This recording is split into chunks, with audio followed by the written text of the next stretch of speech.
Well, if people are watching live, welcome and have a wonderful, great day. Yes, all right. We are live. Woohoo, Woohoo! ladies. Woo! Yes, good afternoon, evening, morning to everyone out there. My name is Angela Fobbs, and I'm the chair of the Global Black Caucus. And I am incredibly honored to be here today with the women of our delegation to the Democratic National Convention of 2020. Welcome, ladies. Thank you for all joining me. This is going to be a very unique and historic convention because it's going to be all online. So that ought to be pretty interesting. I'd like to direct my first question to our global chair, Julia Bryant. Brian, how are you today? And are you excited about this historic convention? Well, hi, Angela, and thanks for inviting us all to join this call. I am excited, and it's mostly because we have such a hugely great group of delegates. This is a really young delegation, and we are literally all over the world. I don't know, just looking around our the Zoom call, we have people from Kilgary to Paris to Prague and Ottawa, and someone's trying to get in from Kathmandu. Sometimes the internet's not so great, but we are coming from literally all over the world and all these really great, cool places. And I'm so excited that we are here to share our experiences in common as Americans, but also as Americans outside the United States with our fellow delegates back in the United States. Well, great. I'm so happy that you're here. Let's just go through our list, and I'm just going to go alphabetically. Anya, can you tell us where you are and where you vote, and also what your role will be at the convention? Hi, I'm Anya. I vote in New Orleans, Louisiana, and I am currently based in Leipzig, Germany, where I attend medical school. My role at the convention will be, of course, to watch the convention proceedings live and to attend caucus meetings and such via Zoom during the day. But I would say my role in the lead up to the convention has been to do a lot of networking between members of different delegations and across different groups. That's what I've been up to mainly the past few months. Great. Connie, where are you at? Where do you vote? And what is your role within DA and in the convention? Well, my role in DA has been to be on the DNC for the past 4 years and live through the extraordinary remaking of the Democratic Party, we hope, and is proven by the platform. My role was to support the Unity Reform Commission, and we have an extraordinary letter this morning from Larry Cohen telling us what we think we've gained and what we didn't gain and what we still have to achieve on the DNC to push our party to be more dynamic, transparent. We already saw great progress in the past 4 years. The 2018 election was a proof of that. But there's a lot more still to be done by those on the DNC. I'm pretty satisfied with the 4 years that I spent there. We unanimously supported the Unity Reform Commission. And I think that on the ballot that we just sent in, I think all of us supported the continuation of the Unity Reform Commission. And that to me was the most important thing to be done. Well, thank you so much for being a DNC member for the past 4 years. And I know everyone appreciates the great job that you've done. Adrian George, hi. Hi. Can you tell us where you are, where you vote, and what is your role in DA and at the convention this year? Sure. My name is Adrian George. I vote in Washington, D.C. from Sweden. I'm in Western Sweden on the West Coast, beautiful West Coast. I've been a DNC member with Connie from 2016 to 2020. I'm going to miss you so much, Connie. I learned so much from her. I'm going to miss, we used to sleep 4 in a room. And I'm going to miss that we had, and all the experiences that we had building the new DNC, as you say, fighting for the Unity Commission reforms, and voting on different resolutions. And my role as a DNC member at this convention is I'm an automatic delegate, not a super delegate. We got rid of that. And I need to vote on who our candidate's going to be for president, and vote on keeping Don't the wiggle it.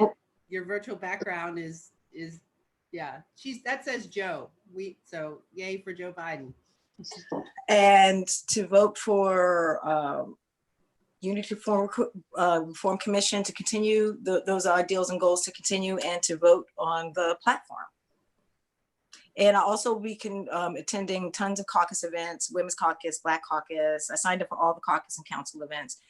And since I'm in Sweden, this means that I will be up until, I don't know, I think 3 in the morning.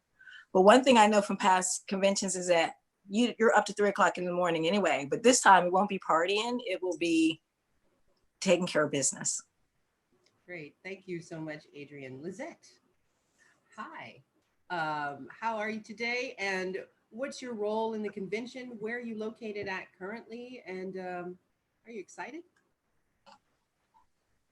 You're on mute. Yes. There you go. Yes. Hello, everybody. I am first honored to be with this group of leaders.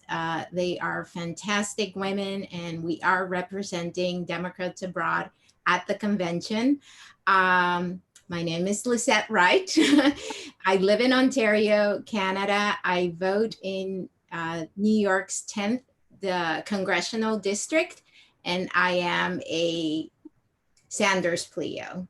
My job is actually with, like everyone else, we're going to be participating in the democratic process. We're going to be voting on convention business, and one of that being the vote on the platform. And so I'm really proud that I'm representing the majority of Democrats abroad who voted for Senator Bernie Sanders. And I'm so glad that we'll be able to vote on issues that are important to the majority of Americans, such as Medicare for all. Great. I'm glad that you guys are going to vote on that too in a positive way. It's much needed. Maria, where are you at? What's your position in the convention? And how do you feel about attending this historic event? So my name is Maria Algeyer. I'm currently in London, UK. I'm from Arizona, but I vote in Connecticut now. So I'm the alternate Biden delegate. I'm really excited for a number of reasons. Well, this is actually my first time I get to ever vote as well. So exciting for that as well. I signed up for lots of caucuses. So I'm going to the Native American caucus, LGBT, youth meetings, and I'm part of the Young Delegates Coalition. So it's been exciting. And Anya is also going to be coming to stay at mine for the convention. So that's also going to be fun. Wow, that sounds great. I'm excited to know more about the Native American caucus. Next, we have Martha. Can you tell us where you are and what's your role? And are you excited about this year's convention? This is my 3rd convention. Oh, your volume is a little low. Can you hear me now? Yes. Better? Okay, great. Yeah, so I am excited to be going to a very different convention, a virtual convention. I am an Alameda County, California voter, and I live in Zaanstad, which is just north of Amsterdam, and I've been here in the Netherlands for 20 years. And this will be my 3rd convention that I'm attending, so they've all been really different, and this one will certainly be different. I attended in 2012 as an Obama delegate. I attended in 2016 as an incoming DNC member, so as an observer. And this time I'm attending as an automatic delegate, just like Connie and Adrienne are. And this will be a completely new kind of experience, having a virtual convention. And in Democrats Abroad, my role is co-chair of the LGBTQ+ caucus. So I'm also a member of the DNC LGBTQ caucus and also represent the executive committee of the Women's Caucus for the Western states. So I'll be attending all those caucus meetings, and the Native American Caucus is just really awesome. I was there at the inaugural meeting of that caucus, and that just has been really an important addition to the DNC. And you know, I think we're all here to forward our democracy and the issues that matter to all Americans, to the world, and especially to our Democrats Abroad members. So you know, I'm here to make sure that we win elections in November, like all up and down the ballot, to make sure that the issues that we care all so passionately about, that we can realize those. And this convention is like, it's a really important moment, right? But there's so much work that goes into getting where we are today. And there's so much work during convention week to really meet people and learn the issues from every different angles. And then there's all the work that there is to be done in November. And I'm excited about that. I'm excited about really getting out the vote this year. And it's great to be here with all these inspiring women. Thanks, Anne. I think that we're all very excited about getting out the vote this year. And I just want to stop and say for a moment, if you're an overseas voter and you haven't requested your ballot yet, you can go to votefromabroad.org. And I will definitely drop that link into the chat or the comments of the live stream. Next, we have Marissa. How are you today, Marissa? And how do you feel about being a delegate to this historic conference? And where are you from and what's your role? Yeah, hi everyone. My name is Marissa Grimes. I am a Biden delegate living in Kigali, Rwanda, and I vote in Houston, Texas. Really excited to be part of this convention. I represent a growing but brand new group of folks in Rwanda for Democrats Abroad. And so I've been mobilizing voters here to just inform them about how to register to receive their ballot and return it. And yeah, I think the thing that I'm most excited about for 2020 is just really engaging with Get Out the Vote. You know, we have millions of voters who live abroad, who really and truly this year could cast the ballots that tip scales in both national and local races to blue. And so I'm really grateful to be a part of that with all of these delegates and some of the ones that aren't on this call to do that.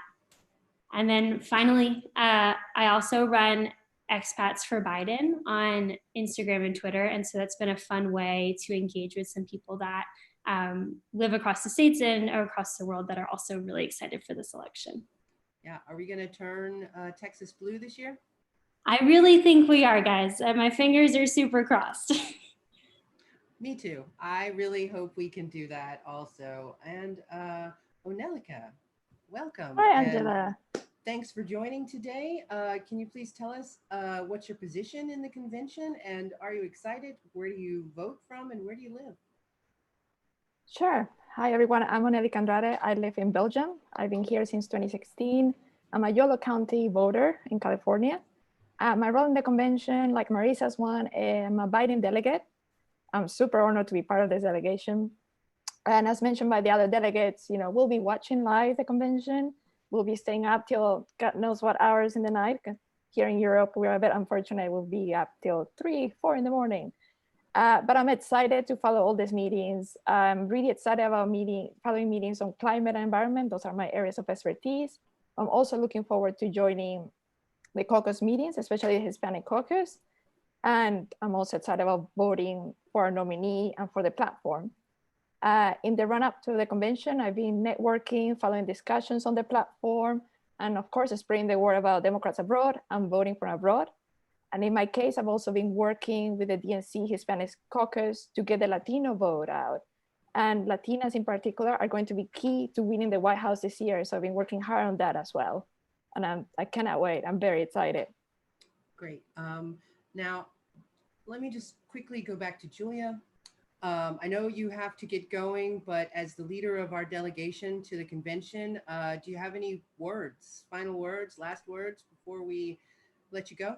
Well, absolutely. First of all, one exciting thing about a convention is it's the moment when the world is watching the Democratic Party and the world is watching all of these different states and how we're responding to the situation, that really particular moment in time. And it's a great opportunity for us as Democrats abroad to make sure that not only the Democratic Party in the United States, but everyone outside the US as much as possible knows about Democrats abroad and knows that they can vote. So this is a remarkable opportunity for all of us to be really shouting out and using our positions as delegates to spread the word that any American abroad, regardless of how long they've lived outside the United States, can vote. It's just, that's one of the greatest things that we're doing as delegates, is making sure that as we stand up and we cast our ballot, our votes, we are also saying, we're casting our votes now, but you too can cast your votes back home. And we need to get started actually as soon as possible. So it's a super opportunity for us. And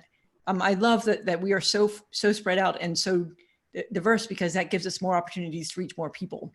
And I think that's just a really special thing about us. And the other thing I'd like to say is that, going back to the opportunities that we've had to support all the changes, Democrats abroad, when the Unity Reform Commission was getting discussed, we were in deep talks with Larry Cohen, working, kind of saying, oh, this is how we do things now. And, a lot of what we did already were things that were picked up and added to the Unity Reform report.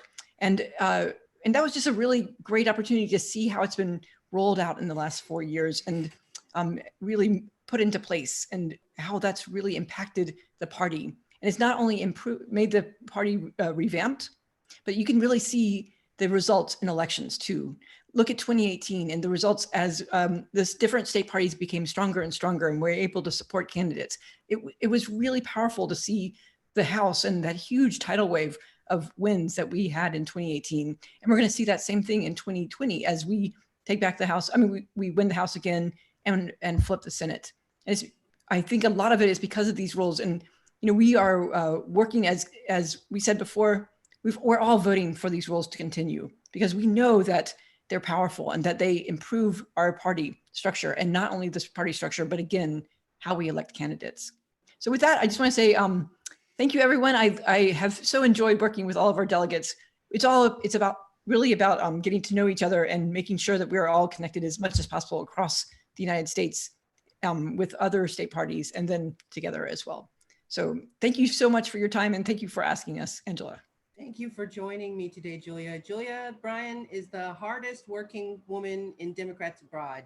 So there's a lot of us. I know, but for me, you're like my hero, honestly. I don't know if I could ever be as good as you, but I'm sure gonna try. So thanks. Well, that's all we can do is try. So thank you guys, everybody. Talk to y'all soon. Thanks. Bye. Bye.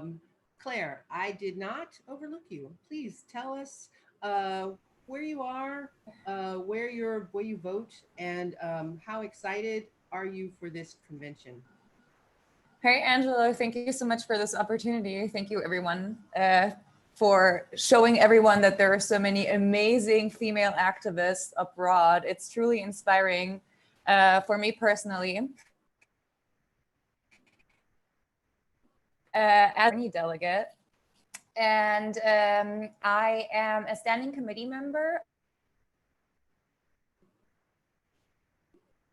Okay, Claire's internet is acting of the credentials as for. We'll give it a second. It is that, am I having issues? Are you hearing me? Yeah, you froze a little bit, so start over. Oh, I'm sorry. That's okay.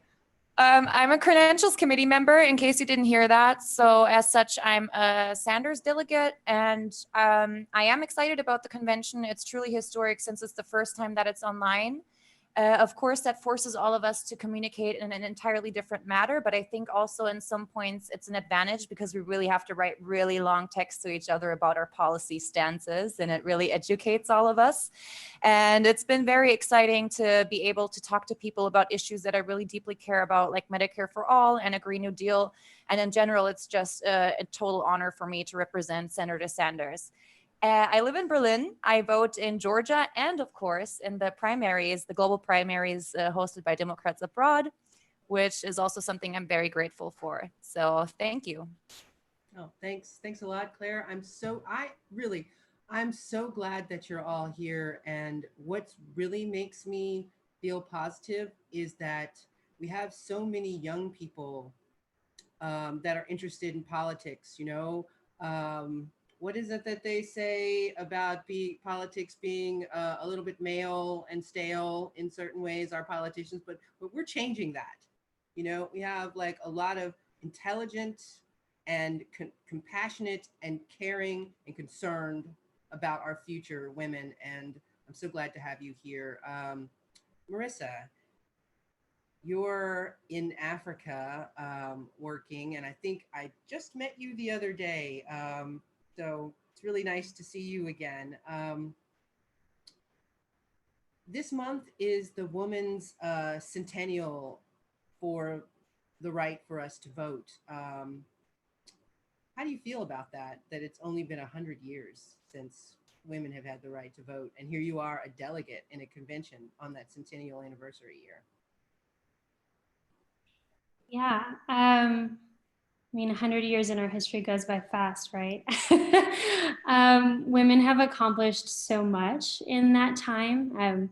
Obviously, we did not have a head start, but I love the way women are engaging in politics, as you said, leading with their values, and just so excited to see both in 2016 and again in 2018, again in 2020, record-breaking numbers of women across the board running for positions and engaging in politics, both on the ballot and folks like us who are a little bit more off the ballot.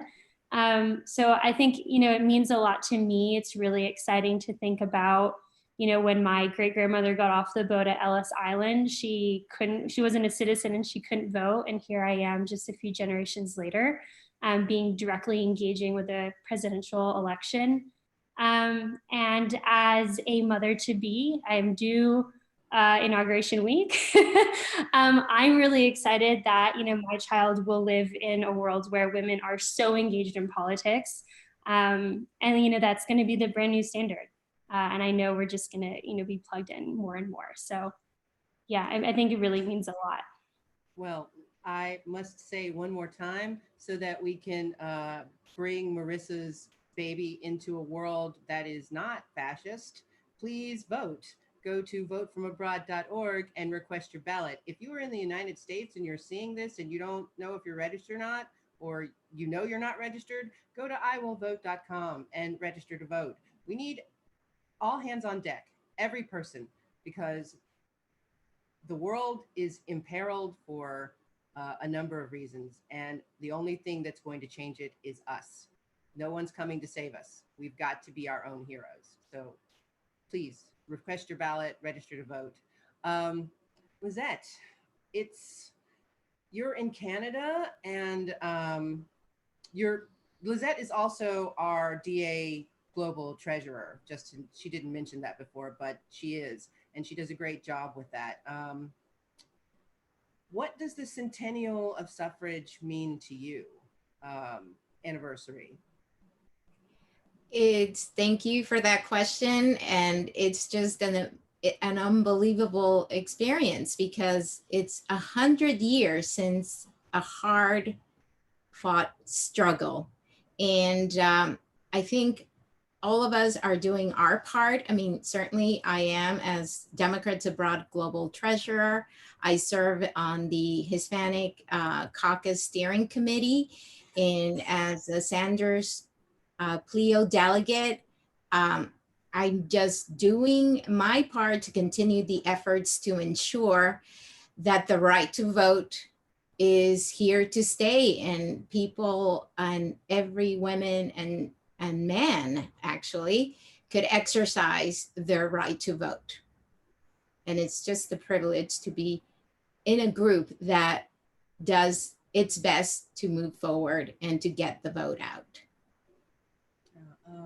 Maria, you're a Biden alternate, and I was curious, what made you run for a delegate position? Well, it's interesting. I never really, I think if I thought about this 6 months ago, I never would have thought this is what I would be doing. I used to do quite a lot of work for women's rights within like British rowing and US rowing to try and create zero tolerance policy against sexual harassment. And during that campaign, I started to realize maybe I should get involved in politics, because I kept seeing things that I just was very frustrated by. And I was like, I don't want to just sit and wait for change to happen. I want to get involved and I want to see what I can do. So then I became more involved in Democrats Abroad. And then one day I just saw the email saying, do you want to sign up to try to be a delegate? And I was like, I'm going to do that. I want to try it. And yeah, it's exciting. I'm really happy to be here. It's great. Onelika, when did you get involved with Democrats Abroad, and what made you decide to run for delegate? Thank you for that question, Angela. I've been doing some, remembering and thinking back, and it hasn't been that long. I engaged with Democrats Abroad in 2017. So when Trump took office, that really got to me. And I was trying to remember what was the first event or the first meeting that I joined. And I remember why I joined. I mean, I was desperate to find some way to engage, found Democrats Abroad, and I'm like, okay, this is it. And then it hit me, and it was the Women's March, the first event I joined. And it's kind of nice to circle back to that it's been a really long journey in a very compacted amount of time. It's 3 years. And what made me, get engaged and run for this is that, the Women's March. And then I helped with some executive committee elections. And then I was running the voting centers for the primaries. And then I was, there's an opportunity to run as a delegate. And like Maria was saying, you read it, you're like, I'm going to give it a try. And, as you were saying, we cannot be waiting for heroes. We need to be our own heroes. So that's kind of the sort of narrative that went in my head to go for and apply to be a candidate for the delegate. It's like, I can do it. I can definitely do it. And, to my surprise, I got elected, and here we are now. And it's super exciting. And yeah, as I said, it's a bit unbelievable, and it's a huge honor. And it's going to be one of a kind, as you said as well. It's going to be online, and we'll be able to tell our grandkids, we're the delegation of the first online convention. Yeah, it's amazing. Thank you all for volunteering. Like, that's what we need. We need people to come in and share their ideas and their energy and their thoughts with us. Martha, Connie, Adrian, you are our solid core of female representation in the DNC, and you guys have done such a great job. Yeah, we'll start with Adrian. What made you get involved with Democrats Abroad? Where did you start? Angela, thanks. I'm going to answer that. Remind me to answer that, but I'm just bursting to follow up on some questions that you answered about this being the 100th anniversary of the women's rights to vote. And under this, and our women's rights have never been more under attack than we're seeing right now. And if women of voting age in America and outside of America, who are Americans, don't honor that, the sacrifice that was made 100 years ago. I mean, physical violence, jailing to vote. This is the year to vote. If you are on the fence or not sure what to do the work and figure out who to vote for in your city, in your state, and definitely at the top of the ballot. Also, I wanted to tie on to that's kind of ironic that 100 years ago women were given the right to vote, but my ancestors weren't able to vote, and that's still, we're fighting voter suppression. So that's something to keep in mind as well. And also, before I answer your question, I met Lizette Wright for the first time at the Women's March in Washington, D.C. I happened to be there, and I had planned to be there for what? The inauguration, but you know, instead we had something even more powerful since we saw Obama get inaugurated in 2008 and 2012 in the Women's March, and she brought down busloads of Democrats from Canada. And it was then when I was, Ken Sherman, who's a mentor to her and a mentor to me, a former international chair and vice chair and a fellow DNC member, he was like, just wait till you meet Lizette. You know, she's great. I'm so impressed with this young woman. And I feel so proud to be part of this delegation and to be with people like Lizette who could literally move mountains. And Angela, I don't think there's anything that you can't do. We know how fabulous Julia was. I've learned so much from Connie and Martha, serving on the DNC since 2016. I'm so impressed with our young delegation, you know, that represents, you know, we've got the youth, we've got LGBT, we've got Hispanics, Native Americans. I don't think we've ever had a delegation this strong and diverse. And now back to what was your question? I'm sorry, I was just bursting. I'm not even sure anymore, but. Oh, what made me get involved with Democrats Abroad? Yeah, when I was living in Brussels in 2000, well, I lived there from 2004 to 2006. So it must've been 2004. And I was working at the American Chamber of Commerce, Belgium, AmCham Belgium. And people were asking me, Belgians were asking me, was I going to the Kerry party? And I didn't know what they were talking about. And it turns out that it was an election watch party for the election that John Kerry lost. And that's how I found out about Democrats Abroad. And then when I moved to Sweden, there wasn't a chapter within 100, not 100 miles, within an hour drive of me. And I contacted the chair and he said, he kind of made me walk the walk. You know, he's like, no, there's no chapter there, but you know, are you going to start one? So I did. And then from there, my husband's military, we moved to Stockholm. And so I got on that steering committee, and then it just went from there. And now I find myself a passionate overseas voter advocate. And I feel like Democrats Abroad are my family. We're quirky, we're diverse, we're talented, but we're passionate about one thing, and that is helping Americans to vote. And as we know, there are probably 9 million Americans that live abroad, and only a fraction of us actually vote. So I know everyone on this call feels like this is the year we can really engage those voters who either don't know that they can vote, don't know how to vote, or don't think that their votes matter. That this is the year that they can make their vote really count. And if they're anything like me, you can go back to holding your head up as an American in your community abroad, because whether like it or not, we're diplomats. You know, we're maybe the only Americans that our host countries, people in our host country know the first that they meet. And the first question is always like, what the heck, what the bleep is going on? So I've never talked to anyone who's like, oh, you're with Democrats Abroad, you're a DNC member, without them saying, get them, you know, and I don't, 45, who cannot be named, you know, we need to vote him out. So I thank Democrats Abroad for that, for giving me the opportunity. It's an organization, two people said here, they said, oh, there's an opportunity, I'm gonna go for it. It's an organization that's given me a lot of opportunities. I would have never thought I would be a DNC member or reelected to be a DNC member, thanks to all of you on this call who voted or listening. But we are the party that is the face of America outside of America. And each one of us represents the hope and promise that we can be. And I'm just proud to be part of this delegation. And I know I have all you guys' support, and I hope we feel like we all support each other. We don't always agree on everything. We're always passionate about everything. We're always cordial and can discuss everything. We're empathetic to each other's views. So Democrats Abroad has given me that. They've given me this wonderful international family. I feel like I can go anywhere in 149 countries and find somebody from Democrats Abroad and have an instant friend. That's great. Yes, Democrats Abroad is a great organization. Connie, you are a longtime member and a proud DNC member. I've had Democrats Abroad as my home.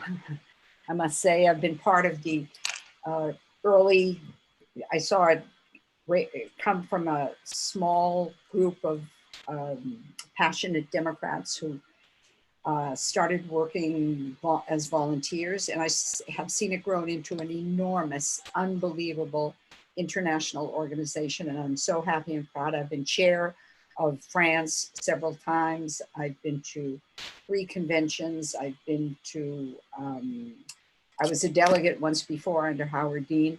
So I've seen the growth, and I've seen under the chairs, all of the chairs that I've served under, I've seen major, major advances take place in this organization.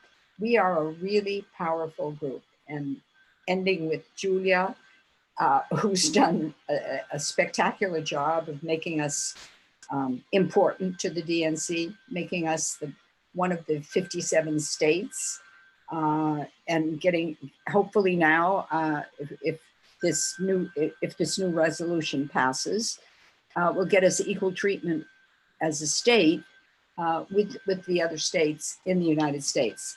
So I see us as a real powerhouse organization. As for the convention, I'm really sorry that we all can't be walking arm in arm the way we've done so many times together as a delegation and share all of this together physically, but that is just the way it is. It makes me a little worried, but we had a message from Tom Perez. For those who are not on this delegation, I'd just like to quickly read to you what Tom Perez has said about the pandemic and why we are holding the convention that we were holding it. It's miraculous, by the way. It's complicated, complex, but it's absolutely a miracle of modern science to be able to put this together. There'll still be a kind of spectacle that will go on, the unconventional convention, we call it. But Tom Perez, and we've learned last week, to the disappointment of many, that Joe Biden will not be in Wisconsin. The only people who are supposed to be in Wisconsin, none of the delegates are invited. They're supposed to stay away. That's fine. We'll be doing it. We'll be doing it online. But Joe Biden will not be going. Donald Trump has instantly exploited this situation. I hate to even use his name, but the president has instantly exploited this situation. I think we have to realize it's going to be really, really tough for us because he uses every situation turns every situation to his own advantage. He'll be going to Wisconsin on the 19th to deliver a speech to show that, you know, the Democrats candidate didn't show up. That'll play certainly into the hands of his public. I don't know how it'll play into the hands of people who are on the fence. But anyhow, this is why Tom Perez says we aren't having the convention in person. So I quote, he writes, "From the very beginning of this pandemic, we put health and safety of the American people first. We followed the science, listened to doctors and public health experts, and we continued making adjustments, you know, up until the past couple of days. There are still adjustments being made. Continued making adjustments to our plans in order to protect lives. That's the kind of steady and responsible leadership America deserves. And that's the leadership Joe Biden will bring to the White House. So I think we have to bear that in mind. We are doing what's best for the American public, and I hope it can be perceived that way. I know Trump is going to try to exploit this to his own advantage. We're worried about it already, but that is the way it's going to be. So we have to stand fast. And it's true, I'm sorry that we won't be all together sharing it, especially with all of the wonderful young people that have been elected. And I would love to be there with you. But unfortunately, that won't happen. But we have to act as if it is happening. The one thing that I'm really looking forward to, speaking of the centennial of the women's vote, which you probably all saw, there are going to be a tremendous amount of events. I think there are 6 events this month that the Women's Caucus and the Black Caucus have organized. I'm on the steering committee of the Women's Caucus. It's a big, serious issue for me, and for many. And I'm very happy that if we can win a few of these Senate seats, and if Joe Biden becomes president, we will finally have the ERA passed. As a matter of fact, Angela, one of our events is going to be comparing the passage of the ERA with the passage of women's vote 100 years ago. So this is really something to look forward to. and they won't stop us now. And we've got to win for so many reasons. And that's one of them. Yeah. So, yeah, for sure. yeah. And just on this topic of what Trump will do, I would Yeah. suggest that people just not listen to what Trump says, because Yeah. nothing he says is true. He continuously Nothing. lies. There's literally nothing he says that's true. I've never met or seen No. or been around anyone that was that much of a liar in my whole entire life. No, And it's never. what's weird for me is how people actually believe what he says, even though you can actually hear the lies tumbling out of his mouth. Like, it's not like he sounds convincing or anything. So just disregard what Every he has day. to say. Every day. Well, we can disregard. And we have to keep the faith and continue to fight as hard as we can. Yes, we definitely will keep fighting, but we don't have to listen to what he says. We just had another delegate join us. Anne, can you come on camera? Actually, can you give me a minute? Sorry, I have a call from work. I'm sorry. Oh, okay, no Started. problem. I did not know. All right, Martha, how did you get involved with Democrats Abroad? You're a senior member, a DNC rep, and leader of our LGBTQ plus caucus. How did you get started with Democrats Abroad? Yeah, thanks, Angela. You know, I guess there's a couple answers to that question. One is that I moved abroad in March 2000 to be with the love of my life, which is a great reason to move abroad. And in November that year, the election was lost by a few hundred votes and by the Supreme Court. And that profoundly changed my life. I'm married to a woman. At that point, our relationship wasn't recognized. In the United States, we were considered legal strangers, and there's no way I could go back to my own country. I had to choose between my country and the person that I loved. And I felt very, very alone and angry and frustrated about that. And I realized that if I didn't do something, that was the way I was going to live my life. Like, I was going to become a bitter person and angry about my own country and like not even willing to talk about it. So I just started talking about it.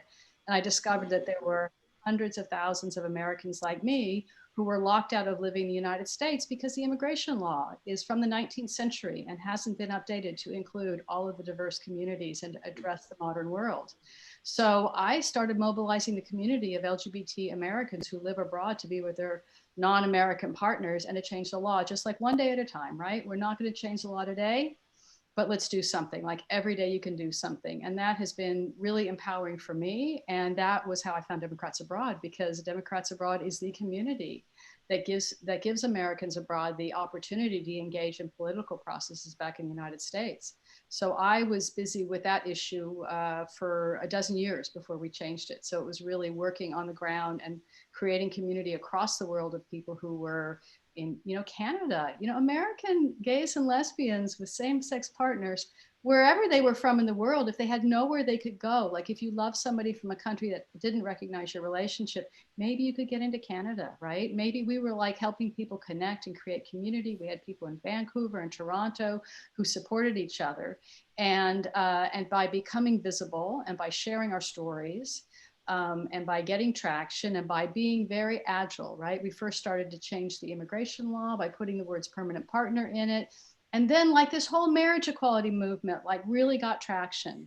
I've been married for 19, almost 20 years to my wife. That was like a really weird Dutch thing back then, but it's now like really a global phenomena. And we were able to really kind of just add that whole stream and say, listen, we're legally married for years now. Like, the United States needs to recognize this. So I became involved in Democrats Abroad just to reach out to a community that was partly really disengaged because felt really left out.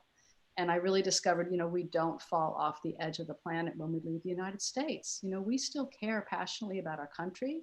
We care about our communities. There's legislation that either affects us, like immigration law, which we're still working on. We still need comprehensive immigration reform. But there's also laws that we care about if we return to the United States or for our friends and family that are there. So Democrats Abroad is such a fantastic opportunity for us to be involved. And so I started volunteering. Like, I just love registering people to vote, just like, do you have 5 minutes? Fill in the form, have people realize it's not that hard and, do that. So I still do that. And I'm running some voter registration training sessions next week and in September, and everyone's really welcome to join those. And, you know, I really believe that if everybody does one little thing, that we will get there, that we really need an army of volunteers and people doing, you know, whatever it is, a couple hours a week on our help desk where all the questions come in from all the people around the world who want to vote. Or whatever it is that you really care about and are passionate about, that really matters. But the other thing I want to say about how I got involved in Democrats Abroad is that this is just such an open and loving and inclusive community that when I had set up a foundation for the Love Exiles of America to work on our immigration law and found Democrats Abroad, this lady named Connie Board said, you know, you need to come and share your issue at the DNC. And I'm like, the DNC, you know, like I had no idea that that was like a meeting that happened twice a year. The meetings are completely open to the public. All I had to do was sign in. I could get there, and she supported us. Connie was then already on the DNC, and you know, we took many weeks, maybe even a couple of months, trying to get ourselves on the agenda of the LGBT caucus and to share about our issue and to meet leaders there who like were hearing for the first time that this was something that needed to be part of who we are as a country. And I had no idea, and I'm sure a lot of Americans have no idea how open our Democratic Party is. And it's the same with the convention. When I went to my first convention in 2012, you know, I had a credential to be a delegate so I could go into a shorter line. But, you know, anybody who wanted to come in during the day and go to all the events that were inside the convention and all the events that were outside the convention with, you know, leaders throughout the party who were there speaking, and you could meet them. You know, you just sign in, right? And you go through a security line and you can really be part of things. So I think it's really important that people realize that.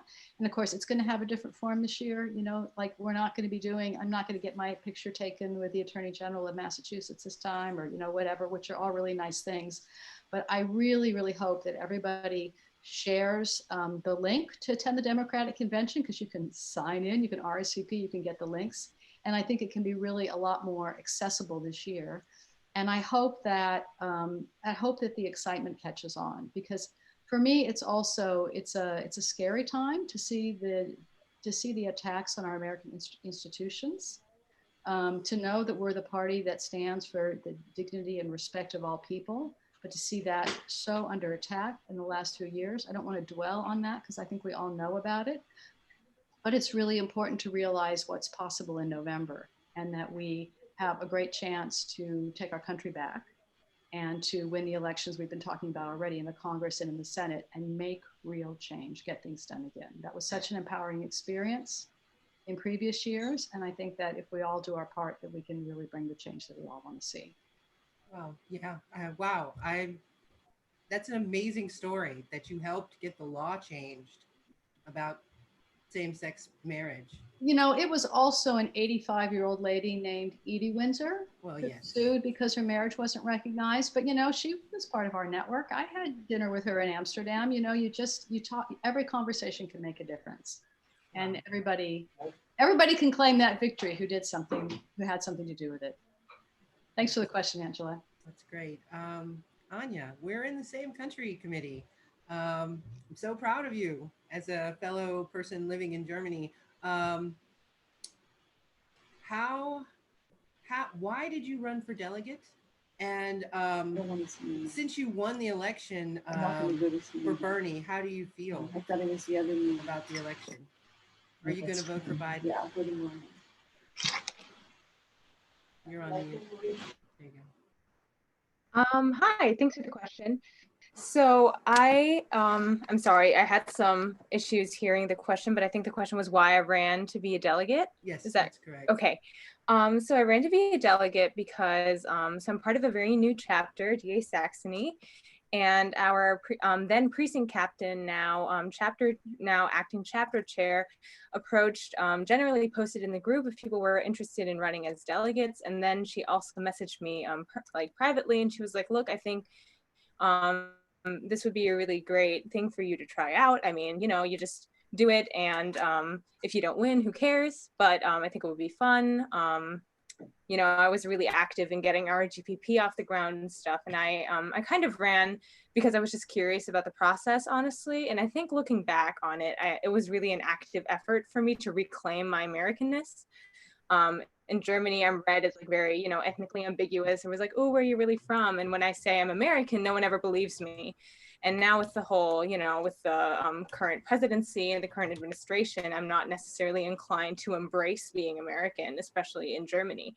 So it was kind of an active decision to go from that sort of like, yeah, I'm American, but yeah, to just recognize that, like, look, I love my friends there. I love New Orleans. I love the Asian American community. I love the people I left behind. America is my home in many ways still, and just sort of like re-embracing that for myself. Yeah, in sort of a very personal way. And so what I've learned about this, like through this process, is how much everyone really agrees on some like really fundamental things. And I think that's really great. I definitely will be voting for Biden. I will definitely be campaigning for him.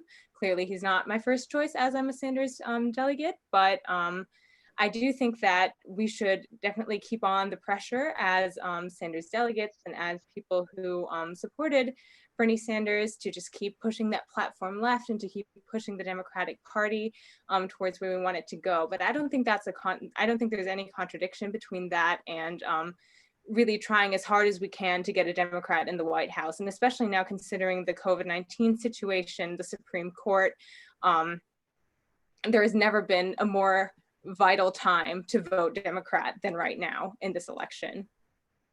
Yes, you're absolutely right. I supported Sanders in the primaries also, and I intend to vote for Biden.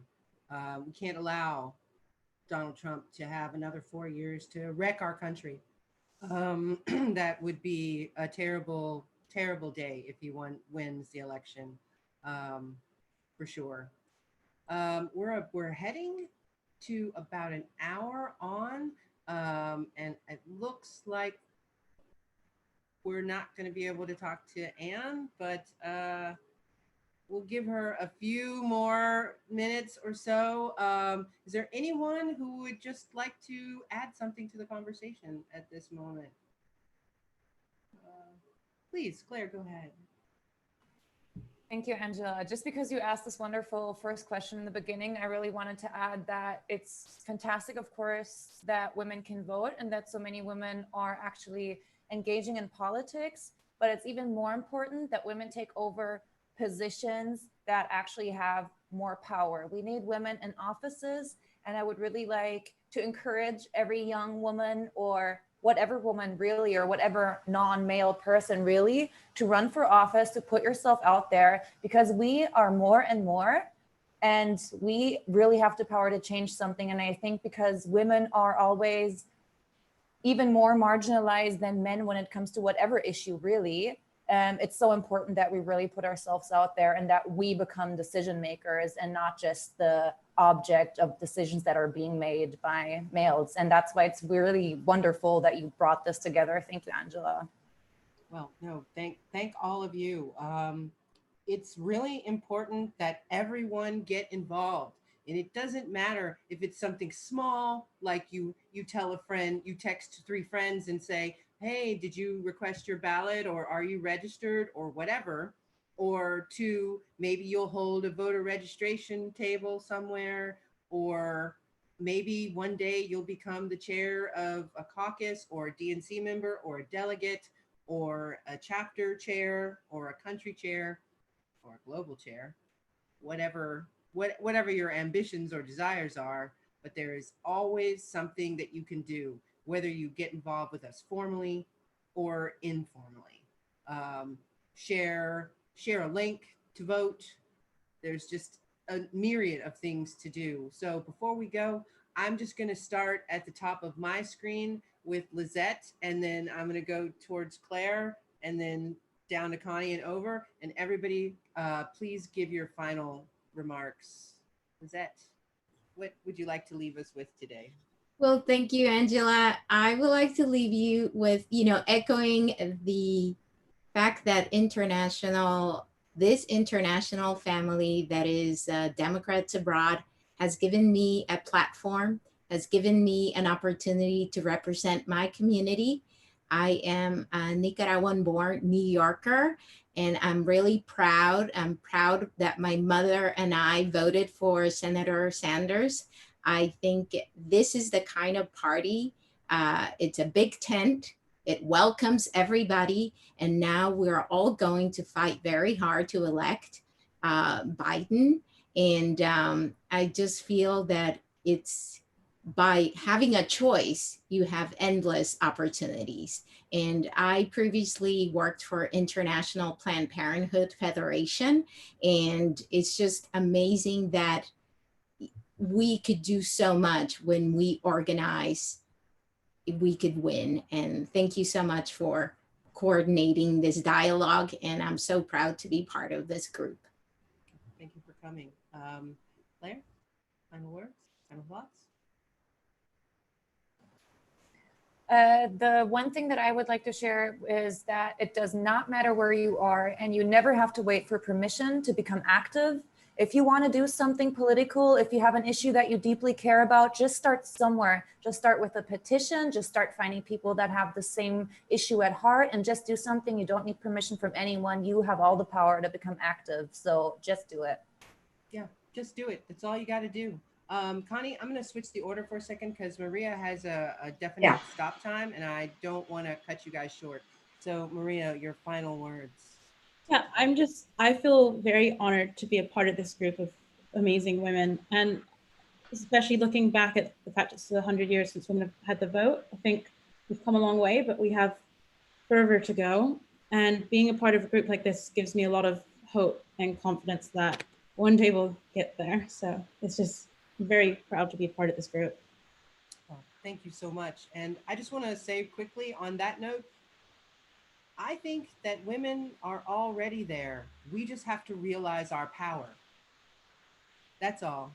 And not step forward and not let men step ahead of us, because we already are intelligent and capable, and we can do all sorts of things. So just step forward and you can do it. Let's go back to Connie. Well, fight hard, fight hard. First of all, we are going to have our second woman vice president, presidential candidate. This is a great accomplishment. But make sure, I think it's getting out the vote. It's going to be so crucial, and making sure that our vote is counted, making sure that they don't cheat us out of the right to have our vote counted. We have to follow it up. I know we have tremendous people on votefromabroad.org working for us, and technically they're so knowledgeable about making sure that those ballots get in and making sure that the states are counting our ballots. There's going to be a lot of cheating in this election, you guys. I hate to sound cynical, but really make sure that we get in our votes from abroad more than we ever did before. It's the minorities will get, it's women, minorities, working class people. We have to bring in our constituencies, the constituencies that in fact, a lot of whom voted for Donald Trump in 2016. This is terrible. The Democratic Party now is well on the way of having a party that represents everybody, not just white America. And we have to get that message across and make sure that we vote and we pull those votes back into the Democratic platform again, into the Democratic Party again. So fight, fight, fight. Yes, we will definitely keep up the fight. Adrienne, final thoughts, words? Yes, thank you, Angela. Thank you, fellow delegates, for being on this call with me and for putting your hand up to work within our party to make a change. And I wanted to appeal to every American abroad that's listening to this.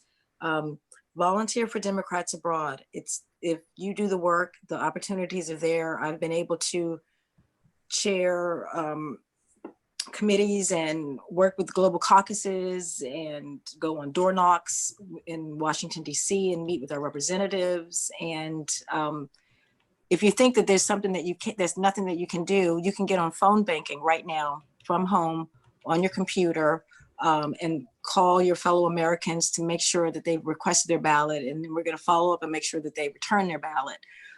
If you're in a country committee or if you're in a country where there is no committee, you can still be a part of that process. Don't feel like there's nothing that you can do.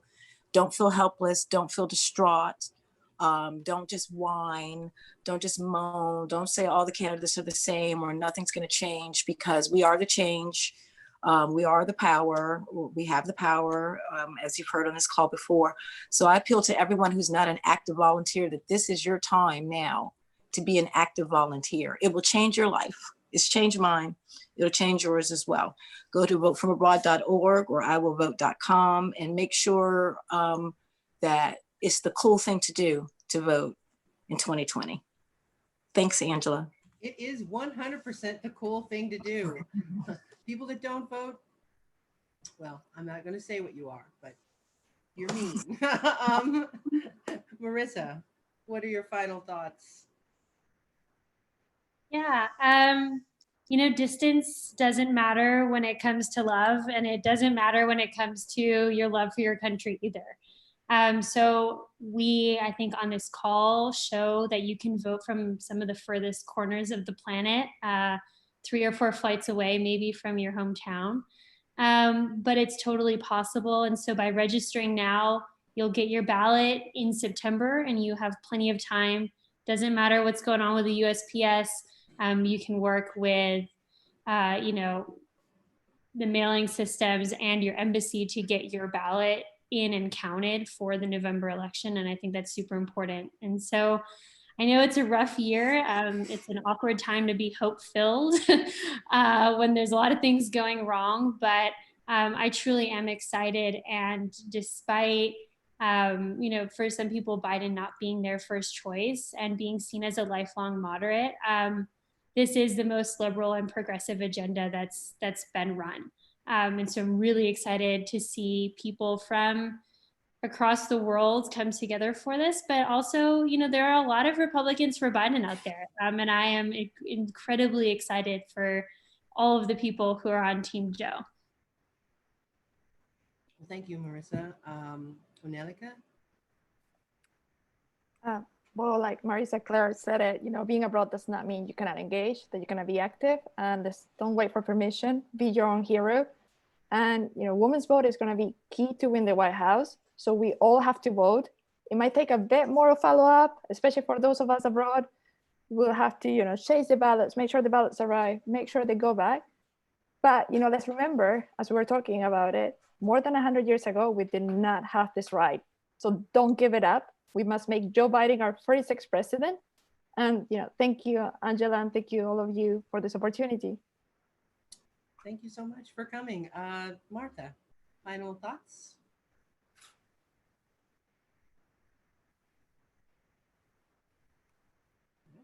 No? I can't hear you. Oh, there you go. Can you hear me now? Yeah, I'm Yes. just being on this call. I'm just so honored to be part of this delegation and so inspired by these amazing women, half of whom I've met before and half of who I haven't yet, but starting to get to know each other, and we will meet someday. I think, you know, what I want to say is this is going to be a time of really listening for what people care about and what's important to them. You know, in the American voting system, it's an opt-in system. I find that so strange, really, that we don't automatically, just as citizens, just automatically get our ballot, like is organized in many countries. We have to like take a step to register, and they can unregister us. It's outrageous. I completely stand for amending our Constitution to add the right to vote, because then we have recourse when that doesn't work. But in the meantime, you know, there's just some extra steps to do. And like I said, I love voter registration. So, you know, I look forward to really listening for what people care about, listening for how voting can be an access for them to really accomplishing that. And then just like being, like just loving the people all around us and holding their hands to go through that process. Like, that's what we do on our help desk, is we just listen for what's in the way for people to download their ballot or learn something. And we just, you know, we just help them with it, and then it's there. And I think that that's so important. And what everybody has said about, you know, just do one thing, get involved, go to votefromabroad.org, go to iwillvote.com, you know, get your ballot or reach out, you know, have a conversation and reach out and find someone who can help you vote, or find how you can get involved. That's really so important. And if we take all of those steps, and if we do that work, and if we if we work together, we're going to win. Yeah, if we work together, for sure, we're going to win. Thank you so much, Martha. Anya. So I want to share some that actually I was on a call with Senator Nina Turner last night, and I asked her how to approach people who feel like very jaded with the process and very disillusioned. And so Senator Turner said that frustration that many of us are feeling, no one is alone in that frustration, but you have to decide whether you will let it immobilize you, or you have to decide whether you will use that frustration in order to do work.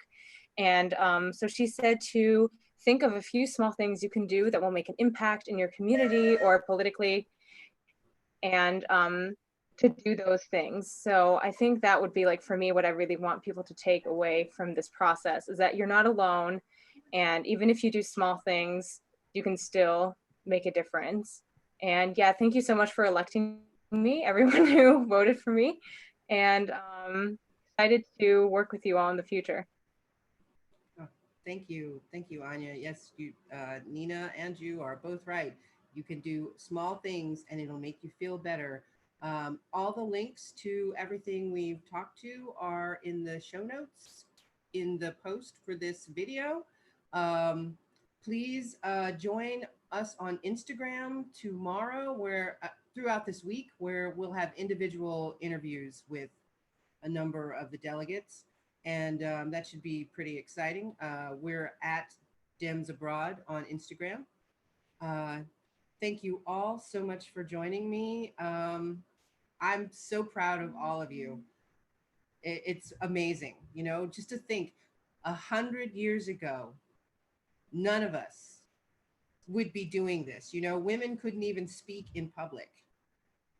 And here we are today, and we're going to take over the world because men have had, I don't know how many thousands of years to be in charge. And guess what? They haven't done a great job. So it's time for us to take our rightful place as at the table.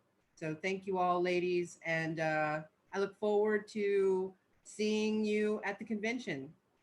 And everybody out there, thanks, and have a great day, evening, or night.